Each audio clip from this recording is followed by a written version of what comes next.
हाय। अब तक हमने आईपीओ से रिलेटेड वो सारी डिटेल्स जानी जो आपको किसी भी आईपीओ में इन्वेस्ट करने से पहले पता होना चाहिए।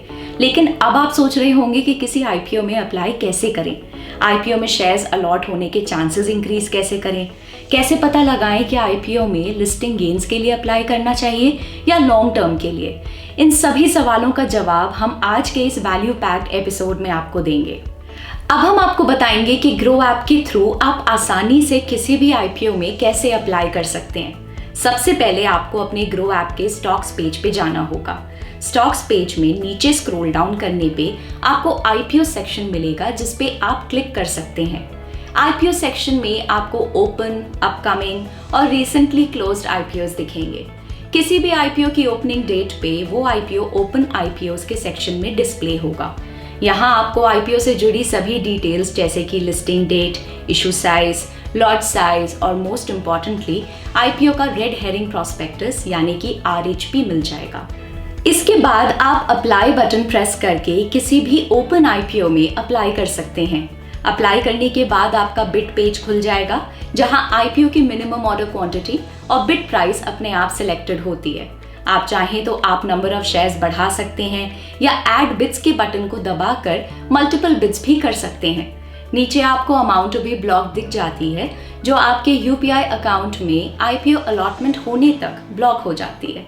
उसके बाद आपको अपना यूपीआई आईडी एंटर करना होगा और कंटिन्यू पे टैप करना होगा।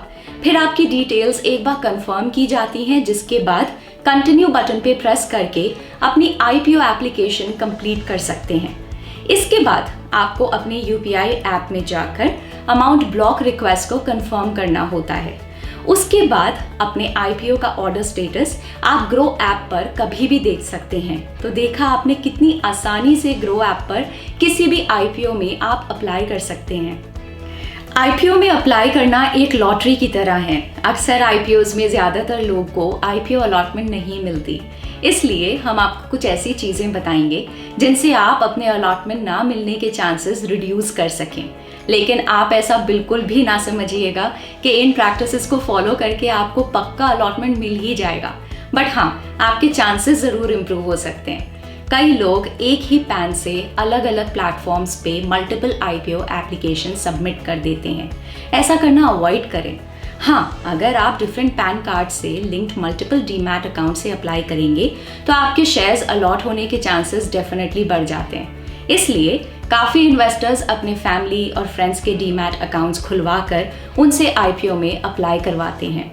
अपने अलॉटमेंट के चांसेस बढ़ाने के लिए जब आप बिड करें तो हमेशा आईपीओ प्राइस बैंड का मैक्सिमम प्राइस चूज करें। फॉर एग्जाम्पल, अगर आईपीओ प्राइस बैंड 100 रुपीज से 105 रुपीज के बीच है तो आपको अपनी बिड 105 रुपीज पे ही डालनी चाहिए। ग्रो ऐप में bid price automatically maximum price पे सेट रहता है, जिसे आप अगर चाहें तो चेंज भी कर सकते हैं। इसके अलावा आपको लास्ट मोमेंट रश को अवॉइड करना चाहिए। अगर आप पहले 2 दिनों में आईपीओ का रिस्पॉन्स देखना चाहते हैं और लास्ट डे पे अप्लाई करना चाहते हैं तो 3 बजे से पहले अप्लाई करने की कोशिश करें। लास्ट मोमेंट में सर्वर्स या बैंक पर काफ़ी ज़्यादा ट्रैफिक होने की वजह से बिड एप्लीकेशन प्रोसेस होने में प्रॉब्लम्स आ सकती हैं। इसके अलावा आईपीओ में अप्लाई करते समय अपनी सारी डिटेल्स ध्यान से भरें ताकि आपकी एप्लीकेशन टेक्निकल ग्राउंड्स पर रिजेक्ट ना हो। कभी कभी छोटी छोटी मिस्टेक्स जैसे कि बैंक अकाउंट और पैन कार्ड में अलग अलग नाम होने से भी आपकी एप्लीकेशन टेक्निकल ग्राउंड्स पे रिजेक्ट हो सकती है। अगर आईपीओ लाने वाली कंपनी की पेरेंट कंपनी भी स्टॉक एक्सचेंज पे लिस्टेड है तो आप पेरेंट कंपनी के शेयर्स खरीद कर अपने आईपीओ अलॉटमेंट के चांसेस को बढ़ा सकते हैं। ये इसलिए क्योंकि फिर आप रिटेल कैटेगरी की जगह शेयर होल्डर कैटेगरी से अप्लाई कर सकते हैं। ये ऑप्शन सिर्फ कुछ ही आईपीओज में अवेलेबल होता है। फॉर एग्जाम्पल, जब एसबीआई कार्ड्स का आईपीओ आया था तब एसबीआई के शेयर होल्डर्स को ये एडवांटेज मिला था। अक्सर लोग ऐसा मानते हैं कि अगर वो ज्यादा लॉट्स के लिए बिड करेंगे तो उनके शेयर्स अलॉट होने के चांसेस बढ़ जाएंगे, लेकिन ऐसा है नहीं क्योंकि कंपनी हर एक बिड को इक्वली ट्रीट करती है, फिर चाहे वो कम लॉट्स की बिड हो या ज्यादा की। तो ये तो बात हुई कि कैसे आईपीओ में अपने शेयर्स अलॉट होने के चांसेस बढ़ाए जा सकते हैं। लेकिन किसी भी आईपीओ में इन्वेस्ट करने से पहले आपको डिसाइड करना होगा कि आप उस आईपीओ में लिस्टिंग गेन्स के लिए इन्वेस्ट कर रहे हैं या फिर लॉन्ग टर्म के लिए। अगर आप आईपीओ लिस्टिंग गेन्स के लिए अप्लाई करते हैं तो आपको लिस्टिंग डे पे शेयर प्राइस को अच्छे से ट्रैक करना होगा। ये इसलिए क्योंकि हमने अक्सर देखा है कि कुछ आईपीओज ने अच्छे लिस्टिंग गेन्स तो दिए हैं, लेकिन वो गेन्स जल्दी से रिवर्स भी हो जाते हैं। अगर आप लॉन्ग टर्म के लिए इन्वेस्ट करते हैं तो आपको in short term price changes से फर्क नहीं पड़ना चाहिए। हम उम्मीद करते हैं कि अब आपके आईपीओ से रिलेटेड सारे डाउट्स क्लियर हो गए होंगे।